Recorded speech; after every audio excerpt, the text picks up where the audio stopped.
வணக்கம். நம்ம இந்த வாரம் முழுவதும் இந்த மும்மொழி கல்விக் கொள்கை இல்லாட்டி புதிய கல்வி திட்டம் இது சம்மந்தமாக நிறைய பதிவுகள் ஓடிட்டே இருக்குது. எல்லா அரசியல் கட்சி தலைவர்களும் ஆளுக்கு ஆள் கமெண்ட் போடுறாங்க, கமெண்ட் அடிக்கிறாங்க. ஒருத்தர் கமெண்ட் சொன்னால் அடுத்தவங்க பதில் சொல்கிறாங்க. இவங்க நிறைய பேர் பார்த்திங்கன்னா தமிழ்நாடுனா என்ன, தமிழ்நாட்டில் தான் இந்த சர்ச்சையெல்லாம் அதிகமாக இருக்குது. தமிழ்நாட்டில் மக்கள் எப்படி இருக்கிறாங்க, எந்தெந்த மொழிக்காரங்க இருக்கிறாங்க, இதெல்லாம் தெரிஞ்சு பேசுகிறாங்களா, தெரியாமல் பேசுகிறாங்களா, இல்லை ஒவ்வொரு கட்சி நடத்துகிறவங்களாம் என்ன மொழி பேசுகிறவங்க, இல்லை இந்த அமைச்சர்கள் பேசுகிறாங்கல்ல, இந்த அமைச்சர்கள்லாம் என்ன மொழிக்கு சொந்தக்காரர்கள், அதாவது தாய்மொழி என்ன தாய்மொழி உடையவங்க, இதில் தமிழர் யார், தமிழர் அல்லாதவர் யார், யார் எதுக்குறா, யார் ஆதரிக்கிறா, இந்துக்கள் யார், முஸ்லீம்கள் யார், கிறிஸ்தவர்கள் யார், இவங்களெலாம் எதிர்ப்பவர் யார், ஆதரிக்கிறவர் எதுவுமே கிடையாது.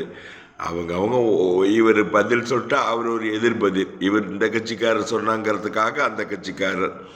மக்கள் நலனை பற்றி ஒருத்தரும் அக்கறையாக எடுத்து எதுவும் செய்கிறதா, பேசுகிறதா, கருத்து சொல்கிறதா, அல்லது உண்மையை புரிஞ்சுக்கிட்டு பேசுகிறதா, உண்மையினா ஏற்றுக்கொள்கிறதா, அல்லது தவறுனா விலக்கி வைக்கிறதா, இப்படியெல்லாம் இல்லை. இவர் சொன்னார் அதுக்காக, சீமான் சொன்னார் அதுக்காக இப்படி, அண்ணாமலை சொன்னார் அதுக்காக இப்படி, அன்பில் சொன்னார் அதுக்காக அப்படி, சேகர்பாபு சொன்னார் அதுக்காக இப்படி, மோடி நமக்கு வேண்டாதவர் அதுக்காக ஒரு கருத்து, அண்ணாமலை அடுத்த கட்சிக்காரர் அதுக்காக ஒரு கருத்து, சீமான் தமிழை பற்றி பேசுகிறாரு அதுக்காக ஒரு கருத்து. இவங்களே பாருங்களேன், ஒரு விஷயத்தில் சைலண்ட் ஆவாங்க. என்ன சைலண்ட் ஆவாங்கன்னா, உண்மையான மொழி பிரச்சனையோ, நாட்டில் உள்ள பிரச்சனையோ, மக்களுடைய பிரச்சனையோ அல்ல. இது மாணவர்களுடைய பிரச்சனை, அவனுடைய வருங்காலத்தினுடைய பயிற்சி. ஒவ்வொரு சமுதாயம், எத்தனையோ சமுதாயங்கள் இருக்குது, அதனுடைய விஷயங்களை பற்றி பேசுகிறதெல்லாம் மறந்துவிட்டு இவங்களுக்கு தோன்ற கருத்து, இவங்களுக்கு பேச வேண்டிய விஷயம் இதே பேசிக்கிட்டு இருக்கிறாங்க. இதை பார்த்தோன்னா ஏன் நம்மளும் ஏதாவது ரெண்டு ஒரிஜினல் விஷயத்தை உண்மையை பேசலாம். ஏன்னா யாரும் உண்மையை பேசுகிறதுக்கு ரெடியாக இல்லை. இப்போ இஸ்லாமியர்கள் அவர்கள் கருத்தை சொல்கிறதில்ல, இஸ்லாமியர்களுக்காக இங்கே கொஞ்சம் பேர் கருத்தை சொல்கிறாங்க.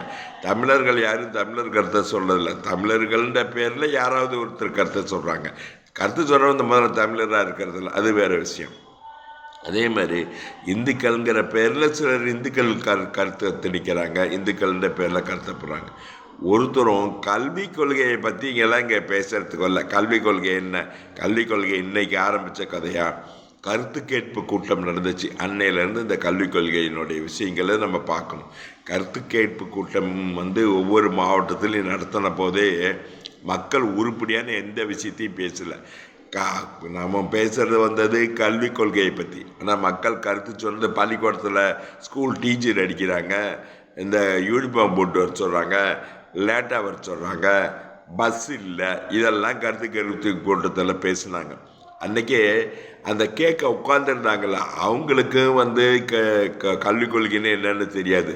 இந்த ஆடியன்ஸ் கூட்டிகிட்டு வந்தாங்கள்ல, அவங்களுக்கும் என்ன கல்விக் கொள்கையை பற்றி பேசுகிறதுன்னு தெரியாது. பள்ளிக்கூடத்தில் என்னமோ நடக்கிறத பற்றி சிஓடிஓலாம் கேட்க வந்திருக்காங்க அப்படின்னு பேசிக்கிட்டு இருந்தாங்க. இவங்க இப்போ கல்விக் கொள்கையை நடைமுறைப்படுத்தின பிறகு, எல்லா மாநிலத்திலையும் ஏற்றுக்கொண்ட பிறகு தமிழ்நாட்டில் பெரிய பெரிய விஷயங்கள்லாம் பேசுகிறாங்க. இவங்க சரி, இவங்களுக்குன்னு ஒரு கல்விக் கொள்கை இருக்குதா, அந்த அளவும் கிடையாது. இப்போ என்னமோ நம்ம பேசுகிறாங்க, நம்ம தெளிவாக பேசி பார்ப்போமே.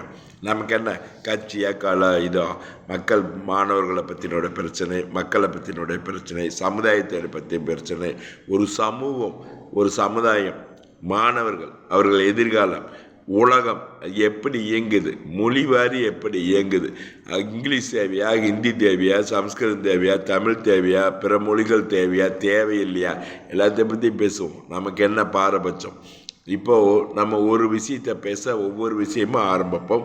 இப்போ அடுத்த பதிவில் நம்ம என்ன பண்ணோம்னா, தமிழ்நாடு யார் எதிர்க்கிறா, யார் ஆதரிக்கிறா, யாருக்கு தேவை, யாருக்கு தேவையில்லை, இதனால் சரியாக தவறா, அப்படி ஒவ்வொரு பதிவாக போவோம். இப்போ அடுத்தது உடனடியாக என்ன பண்ணுவோம், நம்ம தமிழ்நாட்டில் வசிப்பவர்கள் யார், அவர்களுக்கு இந்த 3 மொழி கொள்கை அவசியம் இல்லையோ முதல் படி எடுத்து வைப்போம்.